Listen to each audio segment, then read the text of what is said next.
कायदा हा सर्व धर्म आणि जातीपेक्षा फार मोठा असतो. ह्याचं उत्तम उदाहरण आज मीरा भाईंदर शहरामध्ये आलेलं आहे. गेल्या कित्येक वर्षापासून मीरा भाईंदर शहरामध्ये दोन समाजामध्ये तणावाची निर्मिती प्रत्येक गोष्टीने होत होते. परंतु आजची जी कारवाई तुम्ही माझ्या मागे बघू शकता. माझ्या मागे जी नुरी मस्जिद आहे, गोल्डन एज चौकी जी आहे त्याच्या पाठीमागे असलेल्या नुरी मस्जिदीवरती आज महानगरपालिकेच्या मार्फत हातोडा चालवण्यात आलेला. विशेषतः फक्त मस्जिदी नाही तर त्याच्या पाठीमागे असलेल्या ओंकारेश्वर मंदिरावरतीही हातोडा चालवत आला होता.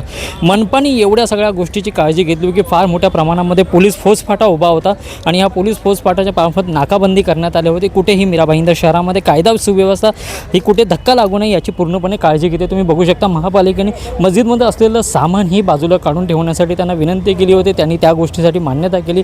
मंदिरातलं ही सामान बाहेर काढून ठेवल्याच्या नंतर सर्व धर्म सहिष्णुता ह्या मीरा भाईंदर शहरामध्ये कशी राबवली जाते ह्याचं एक उत्तम उदाहरण म्हणजे ही कारवाई आहे. अधिक बातमीसाठी आपण पाहत राहा LS मराठी. मी विजय काते, मीरा भाईंदर.